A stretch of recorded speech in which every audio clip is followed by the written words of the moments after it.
L'analyse du cycle de vie. 2. La production. Nous avons vu précédemment comment diminuer l'impact des matières premières et de l'énergie. Voyons l'étape de la production au sein de l'analyse de cycle de vie, ou ACV. Nous avons entrevu qu'avec la symbiose, l'énergie perdue pouvait être récupérée d'une autre entreprise, ou encore récupérée d'une perte interne du procédé de fabrication vers une étape où cela est utile. La même chose est vraie pour toute perte de matière, eau, huile, sous-produits, matière non calibrée. On peut alors les récupérer d'une autre entreprise, réutiliser des pertes internes, vendre les pertes ou même les donner pour éviter des frais de gestion des déchets. En évitant ces pertes, on crée des boucles fermées comme dans la nature.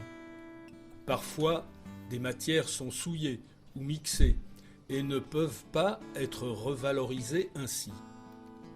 Pour les matières mixées, il peut être possible de les séparer par densité, gravité, criblage, filtration, distillation, osmose inverse pour l'eau ou en utilisant des propriétés physiques ou chimiques. Pour les matières souillées, il peut être possible de les nettoyer par divers biais. La conception du produit est aussi un axe de réflexion pour diminuer les pertes. Un bon axe pour concevoir autrement, ce ne sont pas les machines ou l'objet que l'on considère, mais leur fonction. La phase de conception a un impact important aussi sur celle de l'utilisation par les usagers. On peut prendre en compte la non-toxicité des produits et sous-produits, éviter les matières mixtes non recyclables, intégrer des matières recyclées ou récupérées, concevoir des produits démontables et réparables, prendre en compte les retours utilisateurs. Enfin, on peut se pencher sur les salariés en pensant au transport, aux repas, à leurs équipements et produits, à l'informatique, au bien-être.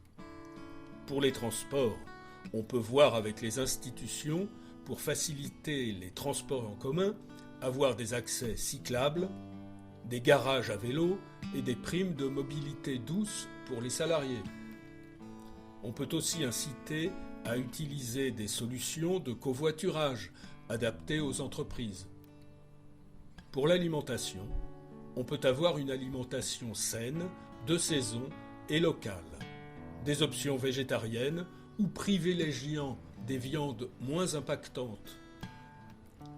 Pour les équipements, du matériel durable, testé et approuvé par les salariés, est un choix judicieux. Par la récupération de seconde main, cela peut permettre d'accéder à du matériel de meilleure qualité qui ne serait pas accessible sinon. Pour les produits, on peut penser aux recharges des consommables, aux produits naturels non impactants sur la santé et l'environnement.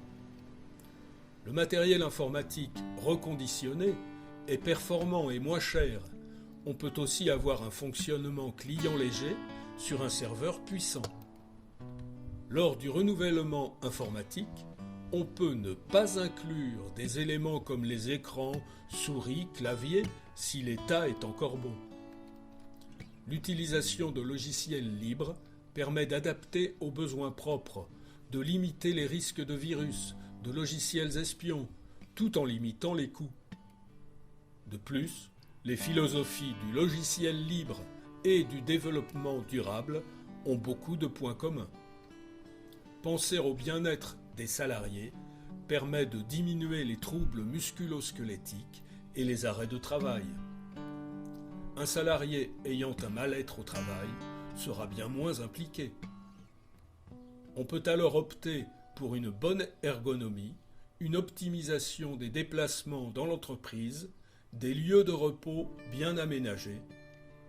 De manière générale, consulter les salariés pour les améliorations est un conseil judicieux. Ils sont en première ligne et connaissent les améliorations bénéfiques aux conditions et procédés de travail. Des éléments autour de l'entreprise sont aussi améliorables. On peut adopter l'éco-pâturage pour un entretien 100% naturel des espaces verts qui peuvent être aménagés en espaces de repos avec des zones dédiées à la nature. Enfin, ce qui fonctionne à la maison fonctionne aussi dans l'entreprise. À noter l'utilisation d'éclairage LED, l'isolation, des toilettes économes, le tri sélectif, l'utilisation d'un compost, éteindre les appareils qui ne sont pas utilisés, utiliser des appareils moins consommateurs.